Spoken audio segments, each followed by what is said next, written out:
Hello and welcome back. Hi there, I'm Andy from Twisted Narrative, and we enter session 3 of Shadowdark Tales from the Smoke.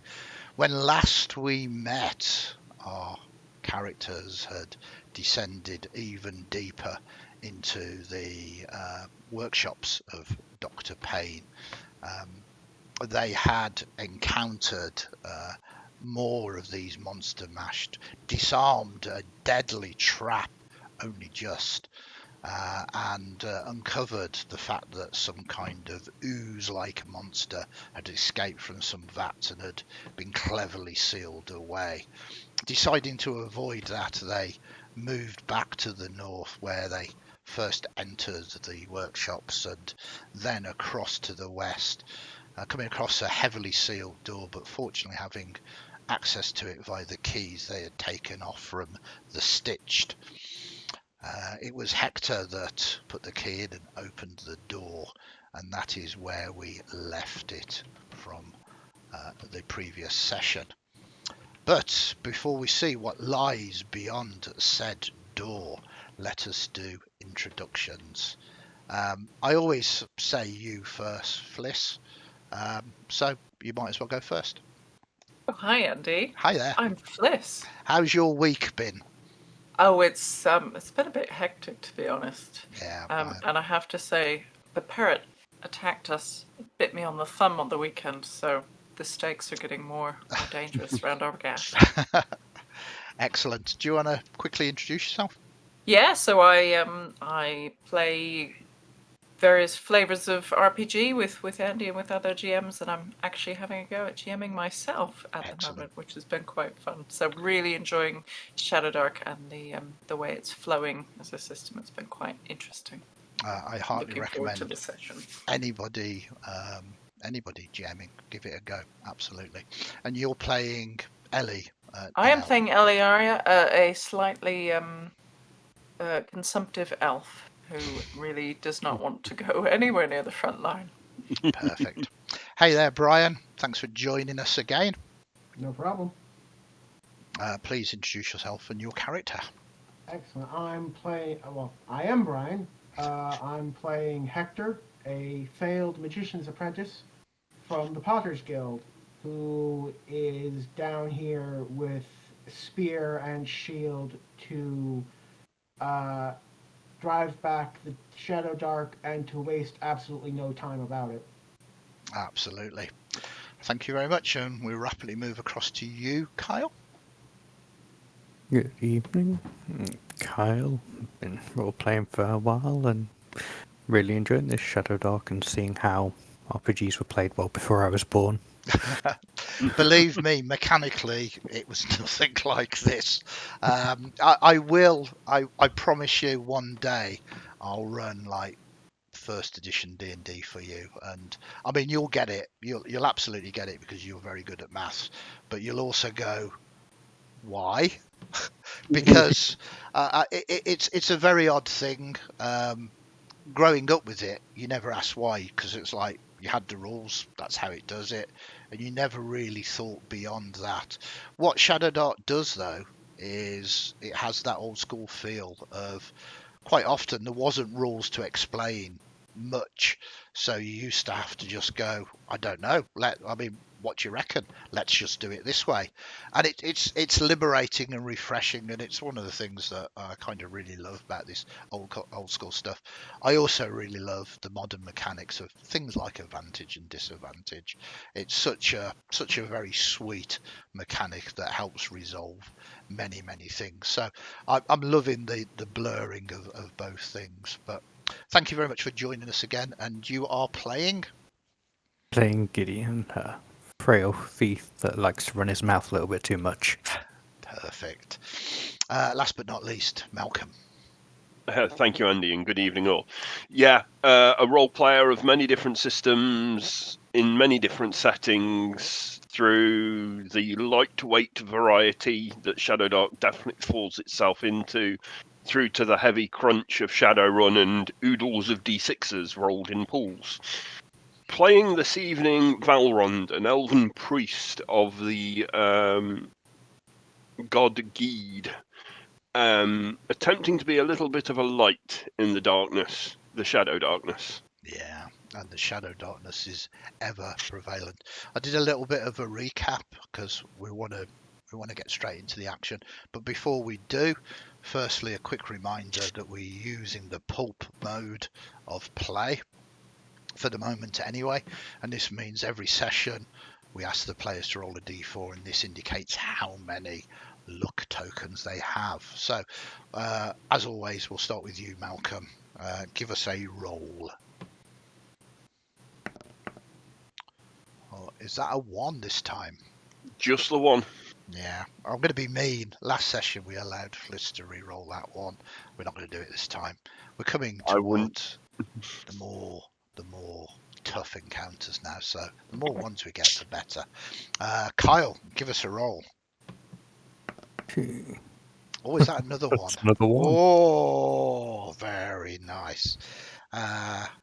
Brian.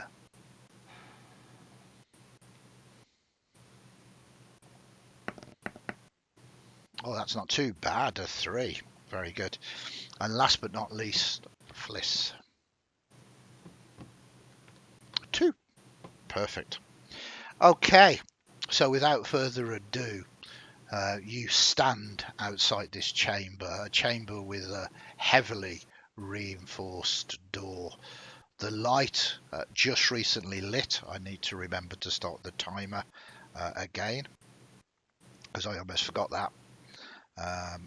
So that is ticking away quite nicely now.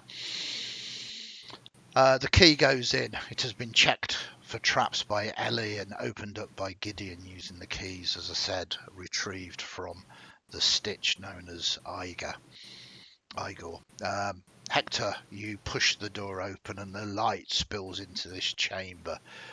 Most definitely sort of an antechamber of sorts, full of scientific equipment.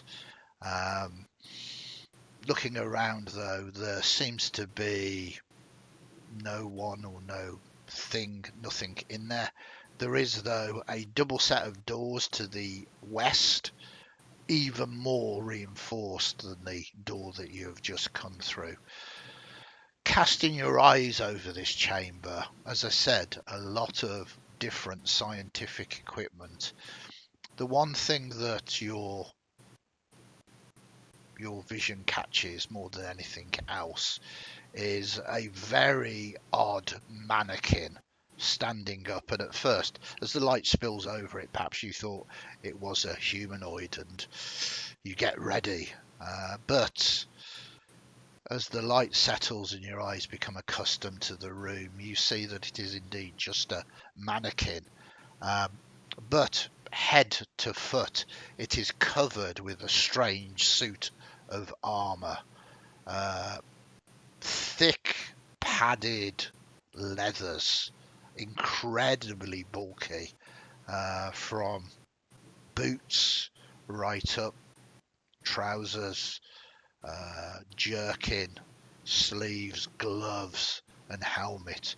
This would cover someone in their entirety. There are other surgical equipments around as well, including several large syringes, and by large syringes I'm talking about 1 foot.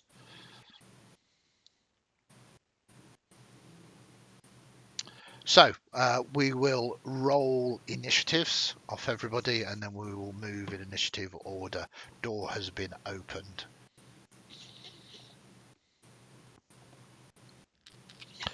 As we did last time, we'll just see who's got the highest initiative, and we'll just go round in a circle, so not to be looks like the 14 on the dice, or there's 2 14s on the dice. Has anybody got any modifiers to those 2 rolls? Valrond reaches a 16 total. I would imagine that is success. So seeing this, Valrond, as Hector opens the door and Gideon's light seeps in, what would you like to do? Cautiously cross the threshold into the room, keeping myself out of creating too many shadows with the light behind me. edge around the room and look for a working desk, somewhere where notes might have been made, and trying to find a location that the journal that we have been sent to retrieve, should it be in this room, most likely be. Yes, you begin to cast your eyes over. There are workbenches, strange equipment and gear, but you find no sign of any journal. We must go further into our adventures then, unfortunately. Okay, you move and start searching, and we move down to Gideon. Gideon's going to go over this armor and have a look at it, see if we can discern anything about it. He's Yeah, very interested. Armor's so expensive, he couldn't possibly normally afford this, so maybe he could liberate it. yeah. At first you thought it was armor, but I mean it is. It's heavy and it's padded. It's kind of stained as well, as if chemicals have been used on it. It's kind of got not a brittle feel to it, but like it's been treated over and over again with sort of chemicals. But it's too bulky really to be useful in combat. It's not particularly designed to be able to move around the field of battle. Do I think it may offer some resistance to the acidic creature that was created in the other room? Interesting thought, and as you begin to examine it, do you have any alchemical skills? Have you come from an alchemical background? I don't believe you have you? No. So what I would just like is an intelligence check here. You can vocalize it to the rest as well. Yes, I'll be musing out loud as soon as I realise it's useless to me. Can I use it? Am I going to get any? No. Okay, so I'll tell everybody else. Love it. But let's see. 11. 11. I mean, you think you're right. You think that it's a protective suit without a doubt, but you can't really discern what it's going to protect you specifically from. But yeah, you think you're onto something at the very least. So it takes you a little bit of time to do that, and as you're doing that, we move across to Hector. Hector crosses the room, sort of glances at the leather armor, but comes to stand between these heavily reinforced double doors, and he looks at them for a moment, and he looks back to the rest of the party and goes, "What would a madman in the business of creating flesh golems and chimeric creatures need two huge, heavily reinforced doors for?" That's it. I'll just leave it there. We move to Ellie. Maybe that's where he keeps his dirty pictures, Hector. I think Ellie would probably be inclined to hang back and again just kind of listening. Is there anyone coming up behind us? Is there any disturbance? So yeah. I think loitering by the door. You loiter from the door that you've just come through and listen. You can hear the chittering of the monster-mashed goblins, but they don't seem to be getting irate or anything else. They are in the Shadowdark. You can't see them, but you can hear their voices, but nothing gives you an indication that they are up to no good. Does it sound like those are the ones near the entrance when we came in? Yeah. I'll hang back, keeping an eye behind us. We move to Val. Val just wants to take a moment to understand the contents of the syringes you talked about, if possible. Yeah. Is that what creates the bulk of the fleshy armour, perhaps, that Gideon is looking at? It's not fleshy. It's most definitely padded Okay, leather. padded. This isn't like a natural grown thing. No. This is a heavy treated padded set of reinforced sort of leather. But again, too bulky to be used really in combat as such. But there are 3 large syringes. There is only one that has any fluid in it, and it seems to be full. It's quite bulky when you pick it up. The liquid is a sort of translucent. It seems to be somewhat gloopy though. Again, have you got any background in alchemy or anything like that? No, but experimentation is the best of all tests. Val decants, if that's the right word, from a syringe, a small trail of it on the desk that it's left there. Yeah, you can squeeze a little bit out.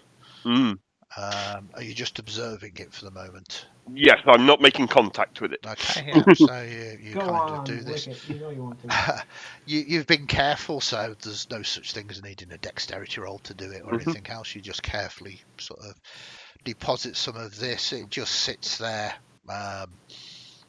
Doesn't seem to be doing that horrible thing that you expect to do, sort of the mercury sort of moving across the table. Doesn't dissolve the table. There's a smell that comes from it that is slightly reminiscent of the smell that you smelt back where the vats were, but it doesn't do anything really. It just sits there. So for the moment, doesn't mean that you've finished examining it, but it's an initial step. We move to Gideon. Okay. Does anybody want to don this armor for a bit of protection against potential alchemical or acidic components? No, Or should we thank you. move on? From what Andy was describing, it sounds like it would be very difficult to move in it. Is that?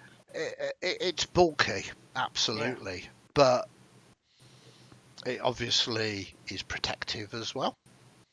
It's fairly obvious, you know, that you lose one thing over another thing. And it's not in pride of place, but this is obviously not something that is scattered around this workshop. It's something that is most definitely functional. Are you going to do anything, Gideon, or was that question just the... Okay, I'll go with that. Does anyone object to me spending a time to try and get this thing on, or do you want to just go look at the doors? You do you, bud, if you want to put it on. Okay. Start donning the armor. You put it on. It takes time to do. Just your action, really. It is bulky and would technically count as chainmail. So your armor class would rise to that of chainmail. It does, though, cost 2 gear slots. Yep, I certainly have those. Yeah.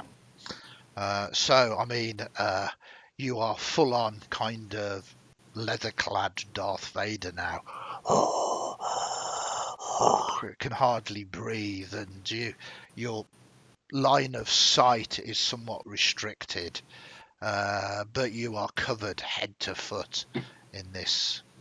It's very hot in there as well as you begin to sweat, but there's certainly no ill effects or anything else.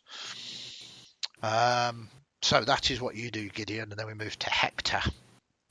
Sort of looking away from those heavily reinforced doors, still casting back a wary glance at them. Hector sees what the others are doing, and he's going to move over to the table towards that syringe.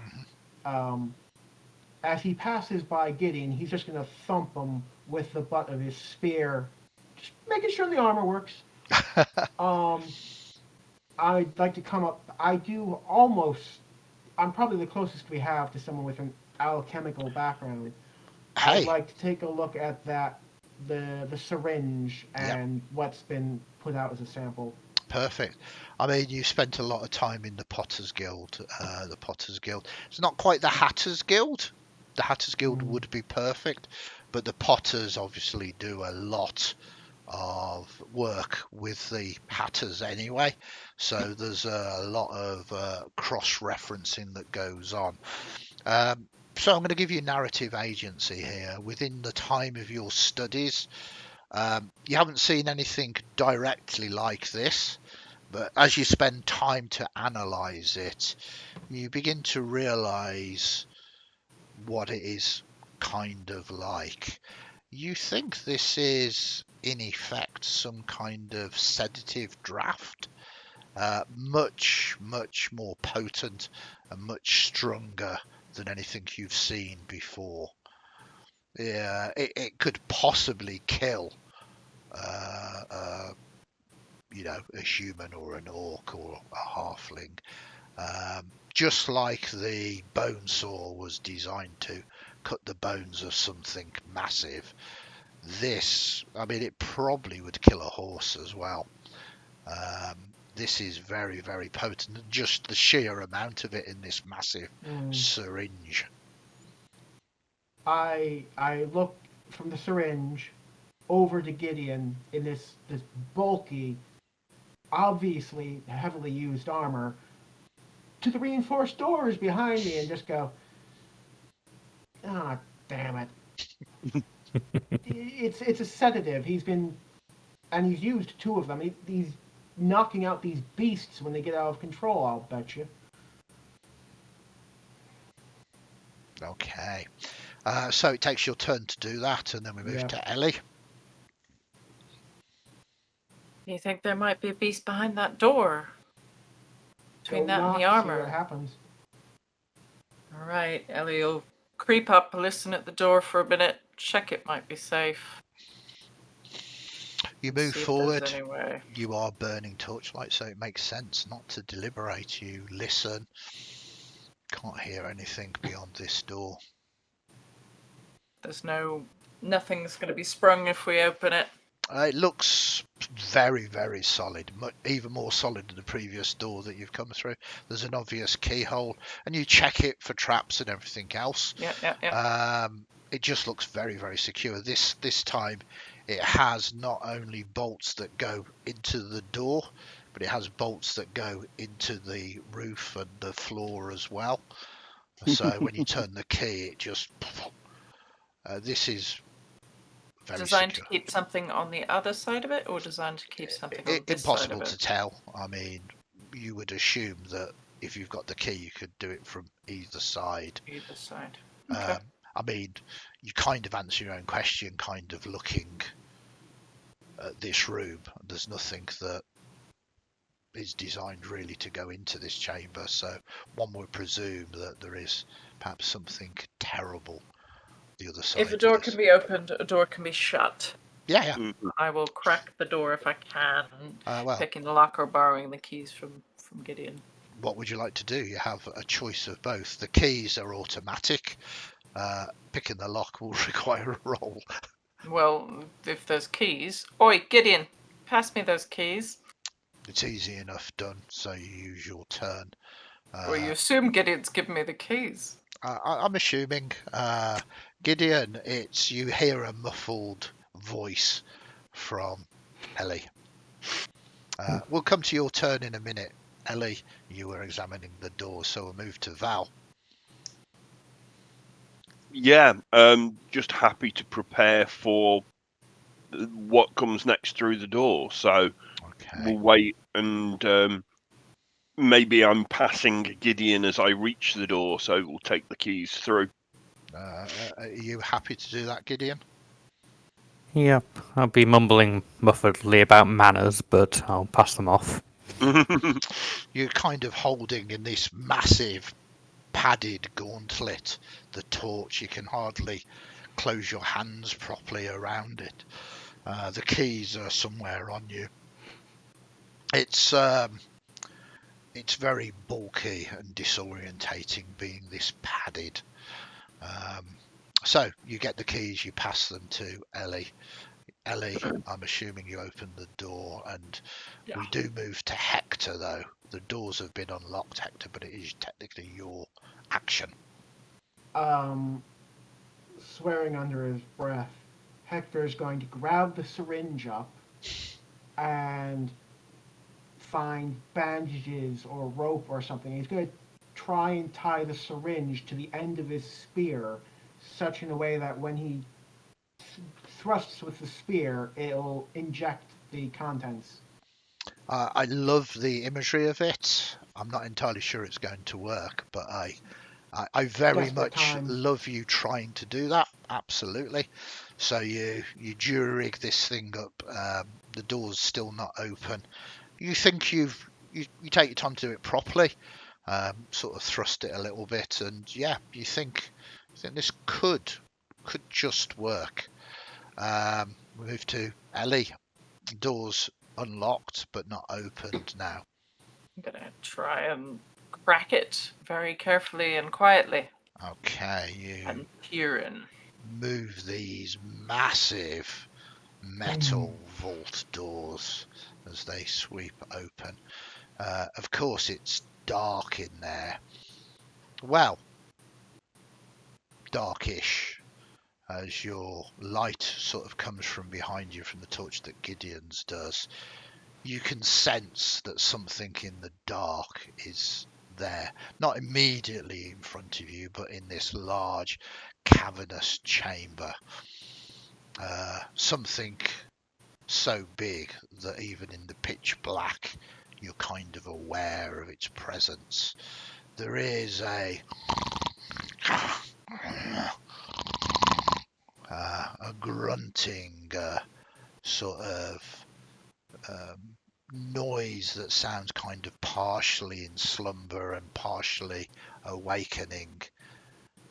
But I mentioned you could see something, and what you can see is that there is a gout of flame that seems to come out of a maw. The flame very instantly spews out. It ignites this face that you kind of see, these reptile-esque eyes partially open as it begins to sniff the air, and the gout of flame dissipates and it is plunged back into darkness again. As the thing begins to shift its bulk, you do hear chains begin to rattle as this thing is quite possibly secured, maybe. Andy? Yep. This is Shadowdark, not Dungeons and Dragons, so get it out of here. We will see what is going to We're go in a on. dungeon. Could be a dragon. So you didn't really get a full view of this creature at the moment. But size-wise, we're talking much bigger than us. Yes, so absolutely. Seems to perhaps be bound or chained. Seems to be somewhat sleeping, sort of. Maybe disturbed by just the change in air as you opened the door. And distance-wise, are we talking near, close, far? This thing is probably near to about 30, maybe slightly further feet away from the entrance to this. You haven't really had chance to sort of see the entirety of this chamber because Gideon hasn't sort of acted as yet. But that's what you get as you open the door. I will close the door again. Grudge Just lean against it and just say, it's really big. Okay, we'll move to Val. Yeah, having perhaps heard a fraction of this beast's growling and rattling of chain, I am also quite happy and breathes again that the door seems to have been closed between us. Step away quietly. Perhaps we can find the journal elsewhere. Doesn't seem to be a big reader, I would guess. Okay, and we move to Gideon. Well, I guess we know what the suit's for now. You could go and feed it, Gideon. Okay. Yeah, sure, definitely. Bugger. I'm gonna have to go talk to it. Well, I think it's very unlikely that the book is going to be contained in the same room as a creature that's quite that large, but if it's intelligent, we might be able to. Well, I mean, what could we really want from it? The location of the book. I can try talking to it if you want me to. However, preference is probably leaving. Val is very much on the side of do not wish to tangle. Yeah. I think we Avoid. should go. That works for me then. Let's lock up and head out. I We love can always this. come back. Yeah. I mean, it makes sense. So we move to Hector. Hector just starts walking towards the door, going, "So, what other passages did we have to test?" There is there's the wax sealed door that you've not been through that you now have suspicions that is some kind of alchemical laboratory. Okay, that's And then there is the passage to the east where you have seen the where Igor was collecting his brain jars from. You assume it makes fairly good sense that some of the chemical spillage that has gone through there has probably slopped out of one of the brain jars. So seems to be the only places that you've not really searched beyond this door. So you are coming to conclusions. You've scouted out dangerous places. You now know where those dangerous places are. Those don't tend to hire crews to do easy jobs. The reason why it's called Mission Impossible is because it's Mission Impossible. Let's go to where the brains came from first before we delve into known dangers, I would say. Perfect. Okay. So once again, I'm going to rally you rather than make your way through. This is a known movement. You have these monster mashed entities moving around, but they currently think that you belong here and cause you no trouble. You move back out of this area into the central chamber and begin to move along a fairly sort of narrow corridor. You come to two doors in the south. Both of the one of the doors is smashed open. The other door is actually closed. They're only maybe about 5 feet apart from each other, and they look substantially more like mundane doors than the vault doors that you've just encountered. One assumes that your light spills round into the chamber that has the smashed door. So it was Hector that finished his term, so we'll start with you, Ellie. And you basically see that there's a chemical smell in here. There are a number of jars that have been smashed on the floor. There are lots and lots of shelves. Many of them are now empty. But you do see that one of the jars is intact and on the shelf. Is the ceiling like in this place? You look up, it's not particularly tall, maybe close to about 7 foot. So there's plenty of headroom, but you cautiously look up, and it is at that point that you see it. Wedged in the corner of the chamber is a brain, unmoving, but from it tendrils have seemed to have attached. That eye roll was just beautiful. Tendrils that have attached, sort of almost web-like, holding on, as if it's was trying to escape, perhaps being eaten, or perhaps is lying in wait. And it begins to pulsate and twitch as you look up and the light spills in from Gideon's torch. Can we roll initiatives, please? Flippin' brain.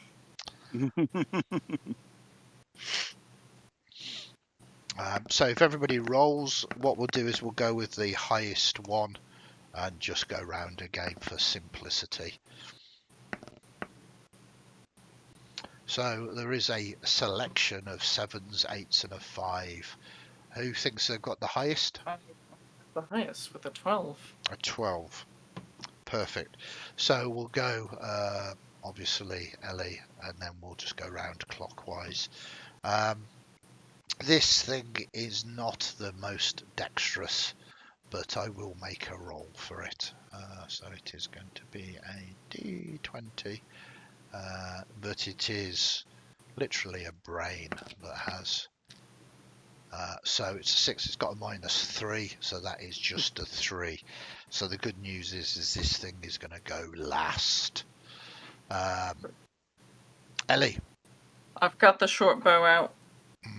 Okay. I unshoulder it, and I will go ahead and take aim and try and plant an arrow in the creepy brain, because... Yeah. It's tight for space here. You kind of pull it out and you shoot. It doesn't affect you. It's a description rather than mechanic. Make an attack roll, please. Okay. So I should have a +5 to this with my Farsight feature. Which I'm is not sure I was super adding sweet. last That time. is going to be a hit. So 16 + 5 is a 21. Easily. Great. And then I believe I've got a +4 for my 1d4 as well. Yep. So I'll go ahead and see what damage I can do. 7 damage. That is very good. It is horrifying as you pierce it, definitely damaging it. It falls with a sickening thud to the floor, and you kind of think it's over. And then very rapidly the tendrils that are coming from the brain begin to sort of flay about in some kind of frenzy, and they seem to be elongating, as if you have caused it to choose flight or fight or flight, and it's most definitely chosen fight now. We move to Val. I'm going to back up, by the way. Yeah, perfect. You can do your move. Val, unfortunately, would find herself in need of closing to Nia and Perfect. striking with her mace. You can close to Nia quite easily if you want to do this. It's horrible as you kind of have to push past these tendrils that are flailing around now. And you take it. Let's see if you can hit this thing. Probably not the greatest at this, but here we go. It's a flat roll. That is going to be a miss. Wait, you've got luck. Wait, you've got luck. There's people to go beyond me, so no. I will see if I can move myself out of the way, if not quite out of the chamber. As far as I'm aware, there's no disengage or attacks of opportunity, so you charge forward. You've got enough move left. This isn't a big chamber. It's a storage for brains, and you try to smash it. Cinematically, some of the tendrils wrap round your arm as you try to get it down, and rather than following through to try and hit it, you instinctively just try and release your arm and you back away. And then we move to Gideon. Well, Gideon's in a bit of a tough spot. He might have a short bow, but he has no arrows. Not only do you not have any arrows, you've just got this very bulky suit on and a torch moving around at the moment. I think Ian's going to spend his turn trying to fumble around, trying to get a dagger out, Okay. but struggling with the large. What assumes that you've got your daggers kind of attached to this big suit now, and it's just kind of you can't get your arm down to pick up your dagger at the moment. You do, but it just takes you sort of an action to, and you've got this dagger in this big meat-sized gloved hand now, as well as a torch as well. So we move to Hector. Hector undoes all that jury rigging he did. He rips the huge metal syringe off. Yeah. Thrusts it in Gideon's direction, going, "Hold this!" I don't think Gideon's got any spare hands at the moment. I know, that's part of the comedy. Perfect. Hold this. We'll probably need it later, and then he's going to run forward and try and use. I know the spear doesn't have reach as a trait. Yeah. But he's going to try and use the reach of the spear to stab at the brain. Yeah, perfect. You move forward again. There's these tendrils. It's horrible. They are slick and slimy. And you stab at this thing. Give us an attack.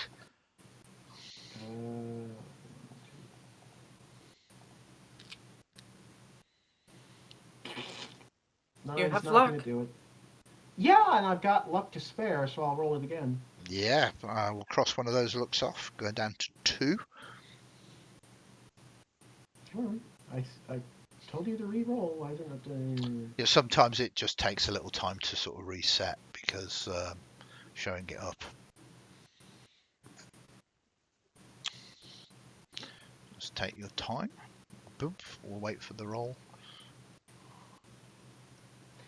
If someone else wants to roll +4 for me, so we don't have to wait for software, that would be awesome. Yeah, okay, I can make a Rolling. roll for you. Oh. Okay, no, you do it. I'm more than happy for players to do it. A +4 roll. There we go. That is not going to do it either. So this thing No. survives in its fight or flight frenzy. A number of these tendrils sort of try and sort of grab you, basically. This thing has just +1 to hit. That's a d20 +1. It's obviously at you, Hector. That is only an 11. Nope, AC Okay. 13. So you see that what it's trying to do is get beneath your armor and kind of penetrate your flesh, but it fails. And we move to Ellie.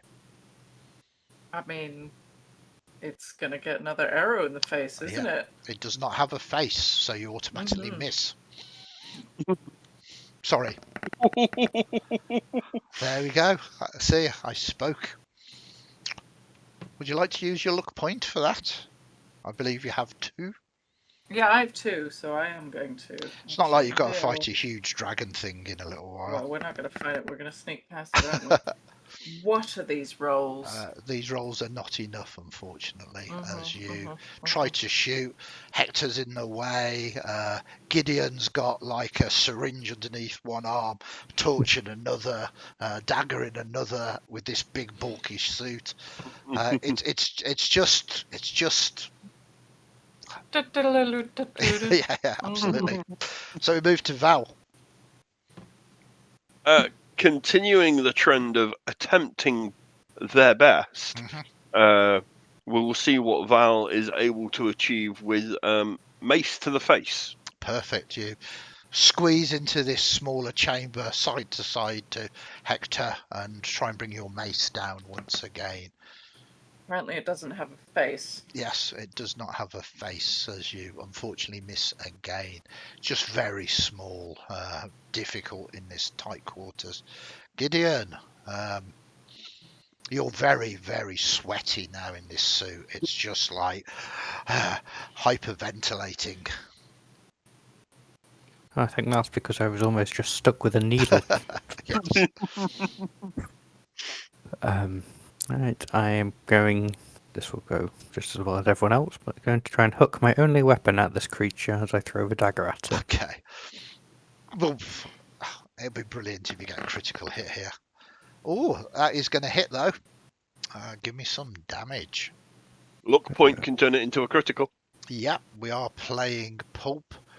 I don't think we covered exactly what pulp means in this, but you can use a luck token to turn a hit into a critical hit.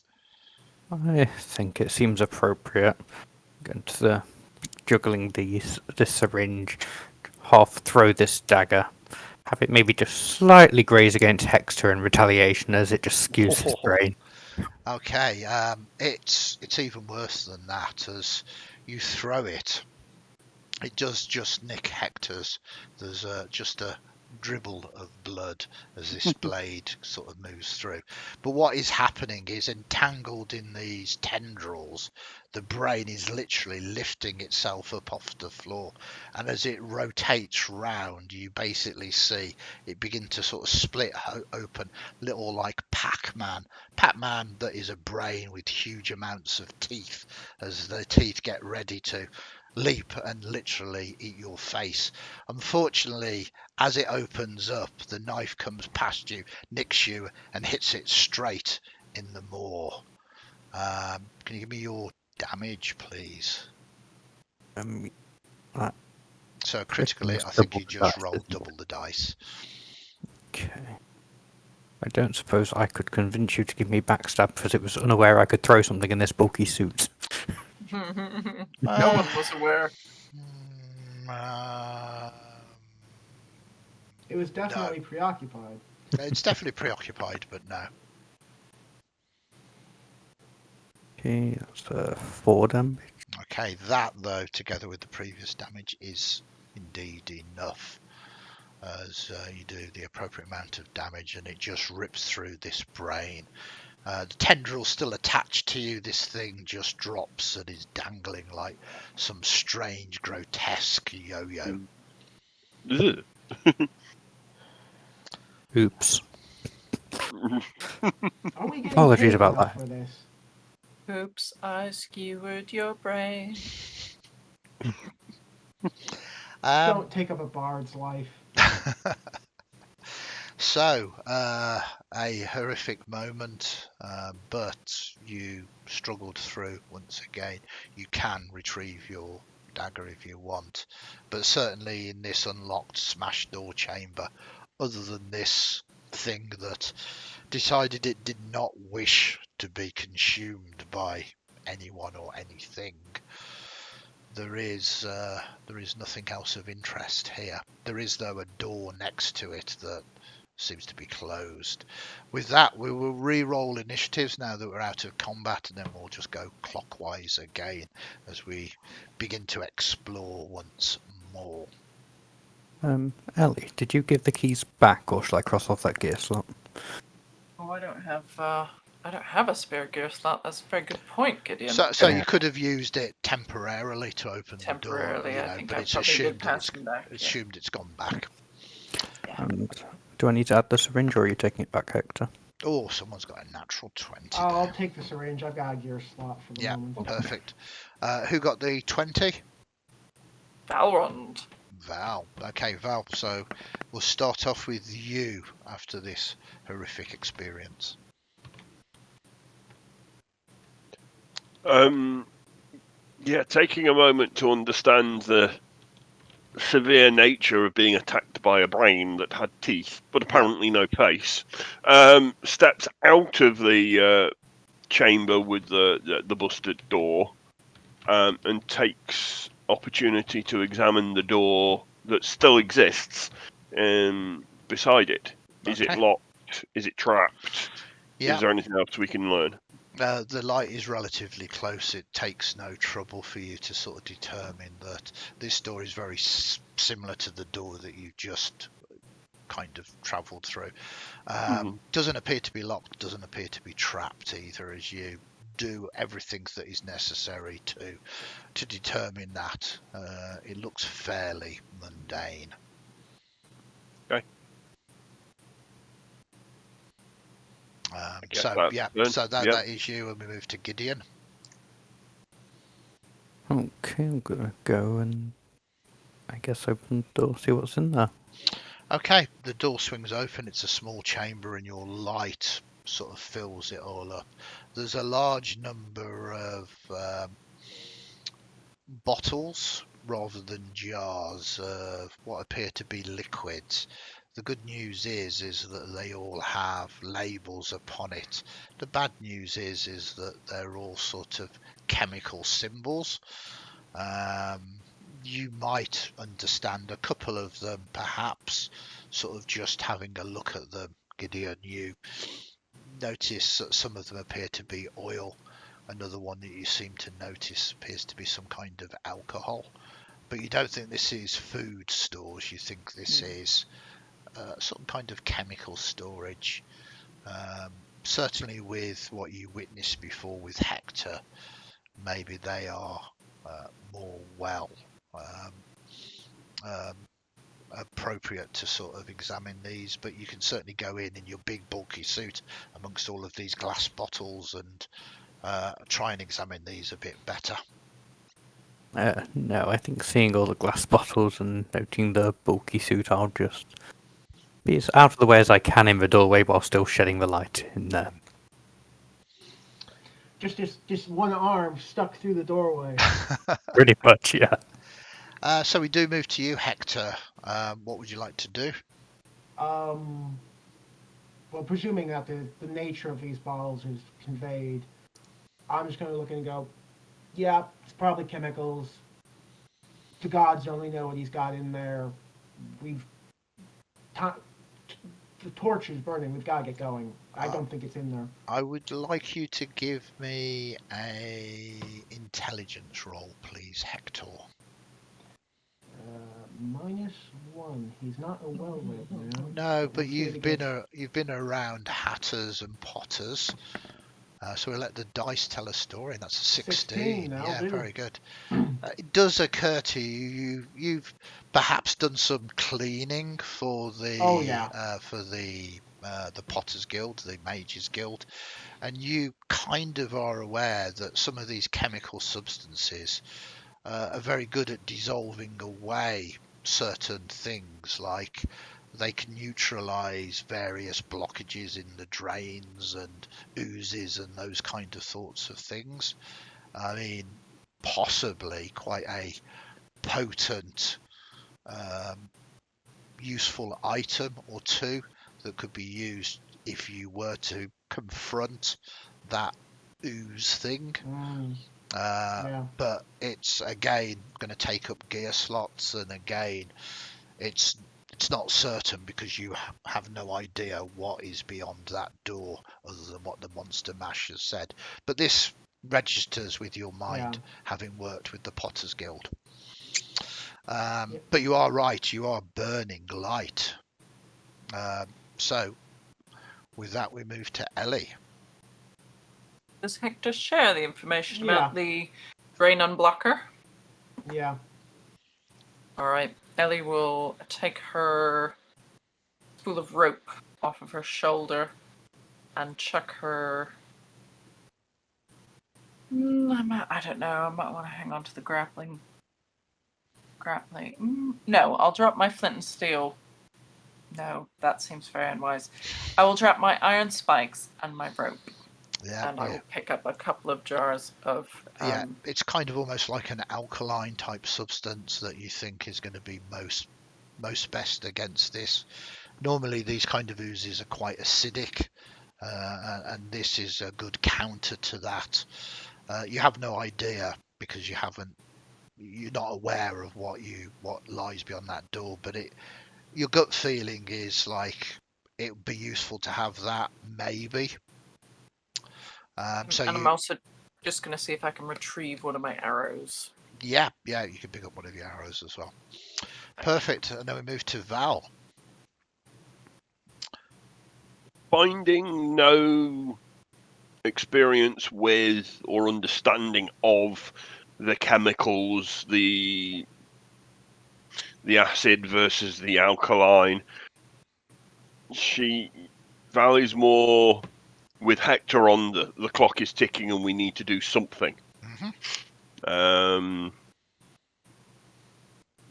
But we've got to decide which door to open, basically. Indeed. So put that to the question. I puts that fancy the question to the ooze group. over the dragon. That's a good start.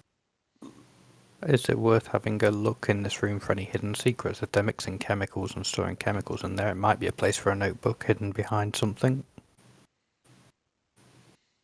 More than Yeah, suitable. probably. Yeah, so perhaps on the advice of the group, Val is happy to spend a little more time than she anticipated and use her action in this instance to search the room for. We already know that the Doctor is used to false locations, secret hiding places. Maybe there's something more in this room like that. Okay. You spend time doing it, burning light as you do, but alas, nothing more than a storage room for chemicals. You don't find anything of any use.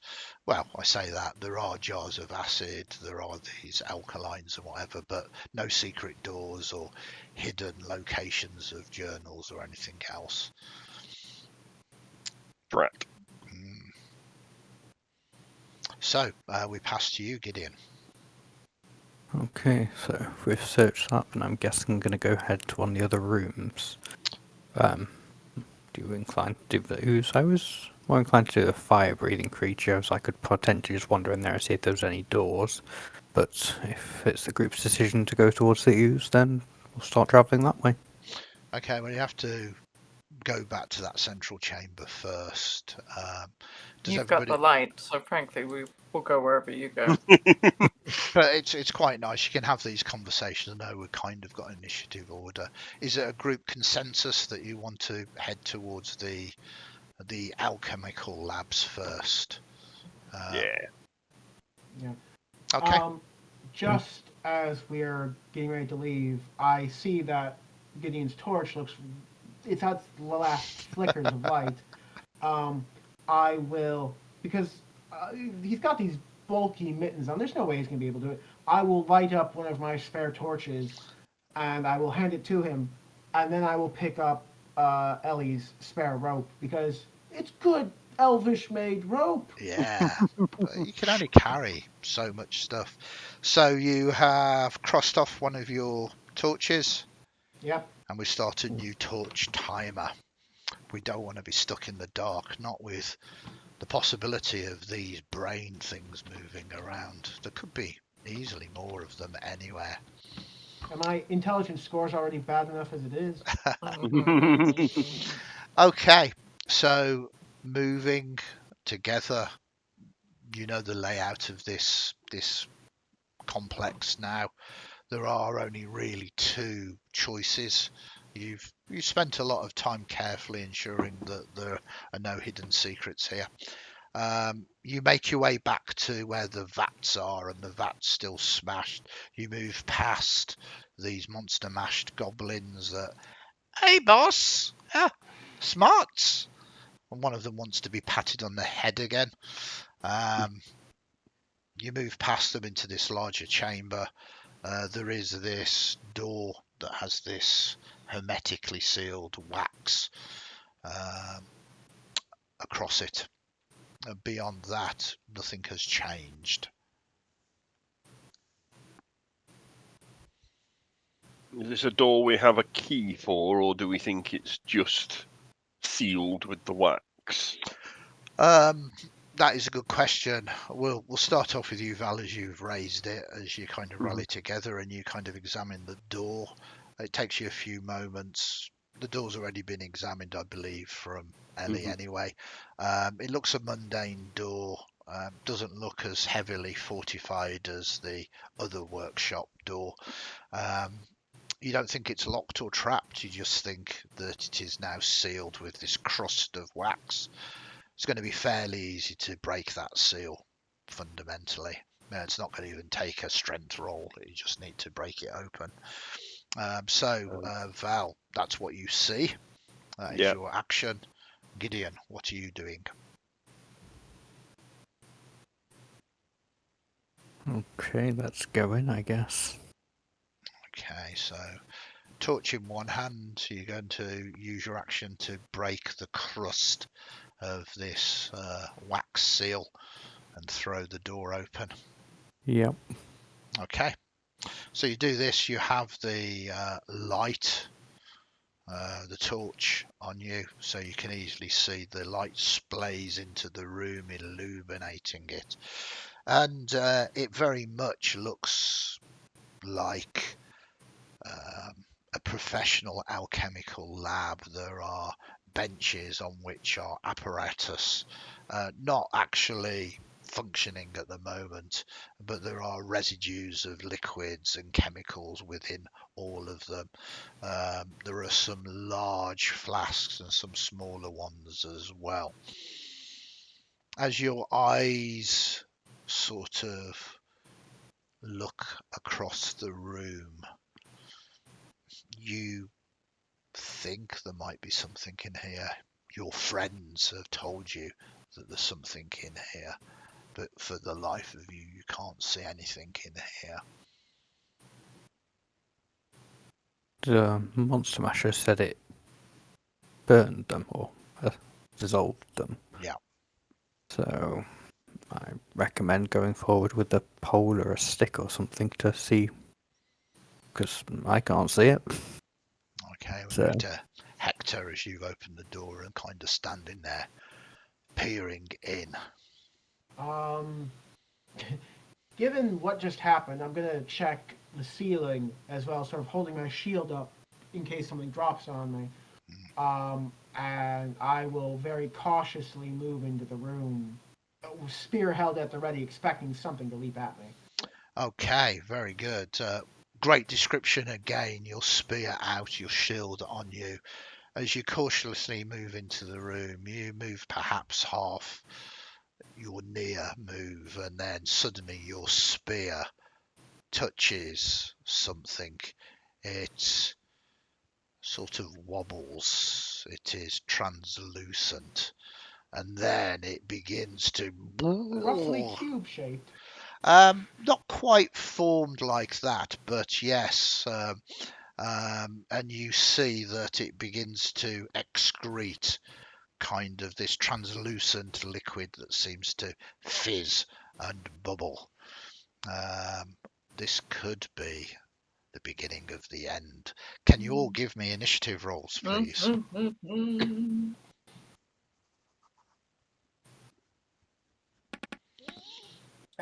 Goodness me. It's okay, you just need one player. Oh, that is slightly better. That is that. So what is the 13 with the modifier? 11. 11. Yeah, Hector. Okay. Which I believe, Hector, that is you, which is perfectly good. You get to go potentially first, but this terrifying creature is going to make a roll. The good news for you is they don't have a massive dexterity. Oh, actually, they do in Shadowdark. That's interesting. It was obviously waiting for you. Boom, boom, boom, boom, boom. So we need that. It's actually got a +1. 'Tis only an 11, which is enough. But heroes go first.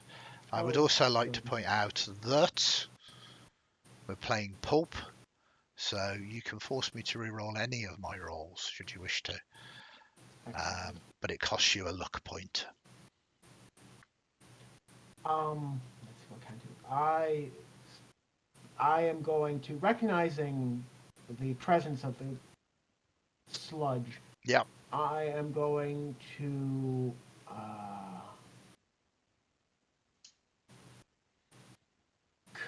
it says you can use a luck token to take an extra action. Yep. Could I spend a luck token somehow to drag Ellie forward in initiative? It's sort of like sacrificing my turn, because she's got the chemistry, not me. Interesting. Give me a cinematic for it. I'll say yes. You can burn your luck to do that. That is you down to 1. Yep. How do you do this, and how does Ellie react to this? Well, Ellie, where would you be? Well, you're right. No, I think I would have been excuse- ready to like bombs away, kind of 2 hands, 2 jars, lurking around the corner of the door, basically. Yeah. So So how about, I'm just throwing this out there, and you can put it into this. How about you use, because it makes sense that Ellie's ready because you kind of know what was in this room. You haven't been taken by real surprise by it. You've touched it and it started wobbling. How about your actions give the help action in effect? So yeah, you will give advantage to Ellie, who's going next after you yeah. anyway. I'm. I remember I'm really physically the largest member of the party because you're Yep. all little tiny things. So I'm gonna go. It's there, and I'm gonna literally drop flat on the floor. I'm gonna go prone. Okay. And what I'm going to say is, because technically it's going next, Mm-hmm. but because you've used your luck token, I'm going to allow Fliss, or rather Ellie, Okay. to go before it, as you're using the action that you would have taken to allow Ellie to move before it. Okay. So, Andy, can we rule that this would be me using my special thiefy ability if I spin around the door and chuck something at it? Can I be backstabbing I love the it? fact that you've been sort of back to the wall with 2 bottles ready, kind of.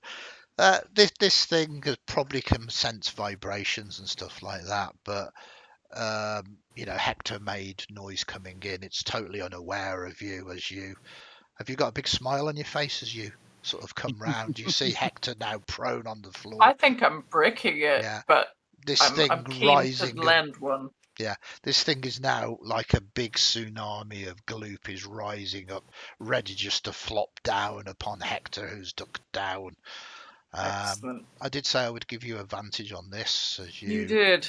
And this is my dexterity modifier. Do I also I- get my farsight? Does this count as a Farsight ranged is attack? a ranged attack. I would say so. It's thrown. Yeah. That is reasonably fair. Okay.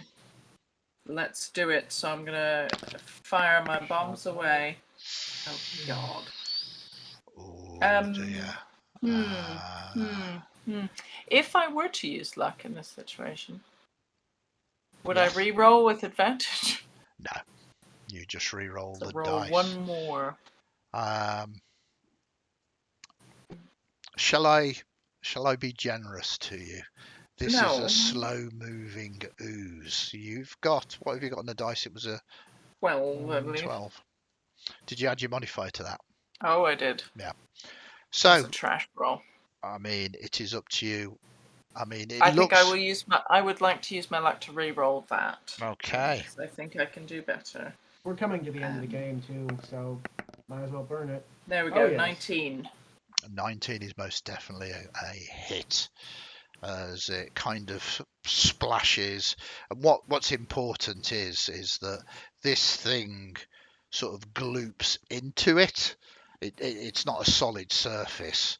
So what you basically do is have this bottle of alkaline chemicals kind of spin through the air, and it strikes it. There's a bit of splash that comes across to you, Hector, and starts kind of corroding your shield a little bit. Cinematic as it rains down upon you, and nothing happens. Nothing happens. Okay. That's quite disappointing. Ellie's gonna duck back out of that room. As you Quick as duck she out of that room, the bottle eventually uncorks and the liquid seeps out into the center of this ooze, as it then just erupts and is This was gone. suck.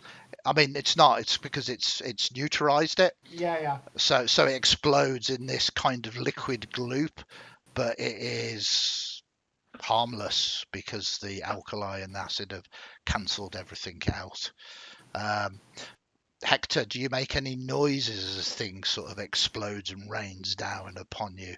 Because I would love to see what Ellie sort of hears, having gone back thinking nothing has happened?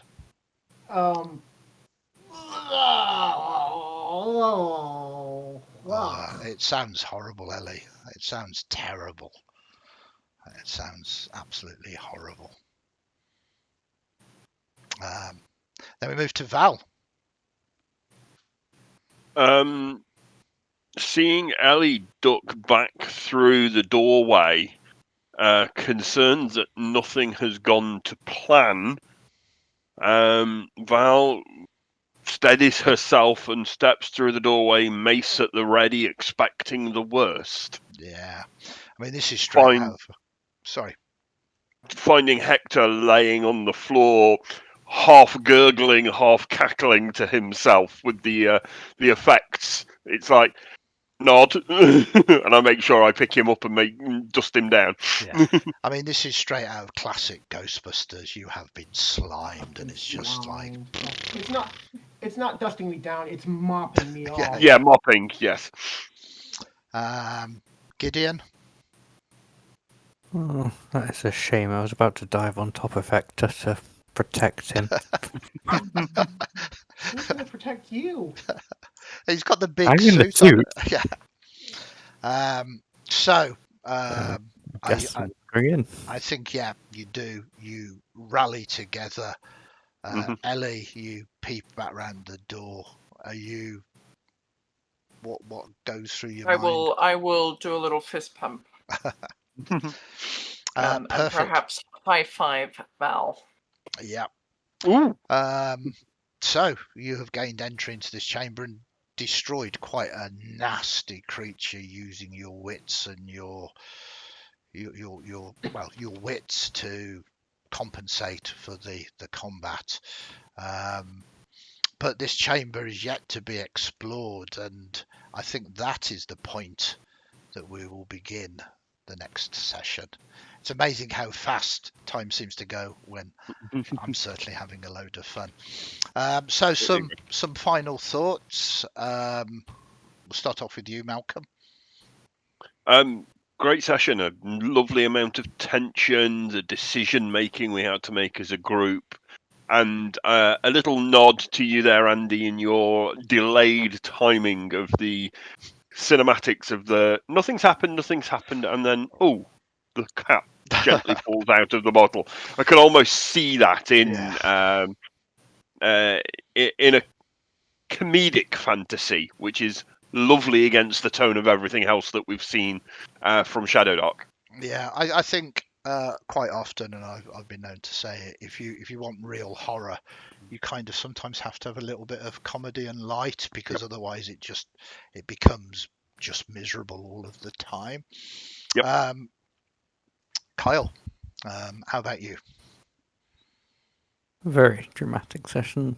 It's impressive how long it's taken to go through what is a 2, 4, 8 maybe ish room dungeon. Unless we're going carefully, it's really ratcheting up the tension on every encounter. Yeah. I mean, it's a good comment. Do you feel it's grindy, or do you feel that it is flowed? I feel like it's flowed. There's no real point where I felt like, oh, we're just going over repetitive same thing over. It's always been oh god, what's in the next room? Let's do this carefully. Yeah. No.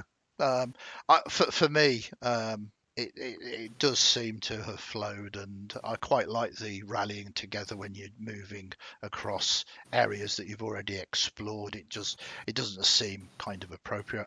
I might have...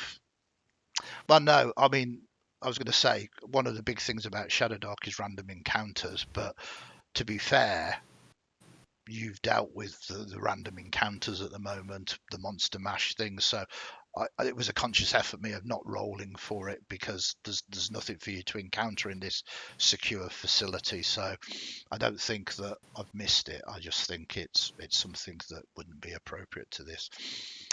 Brian, how about yourself? Good session, good narrative. I'm enjoying the mental image of Gideon walking around almost like this 1930s, 1940s sci-fi film thing where in this suit. I think the group's coming together pretty well. Just looking forward to what happens next. Yeah, As no, long absolutely. as I, get paid at the end. Coin will be provided. You've already found some, and does are good to their word. There will be a payday provided you find this journal, this elusive journal.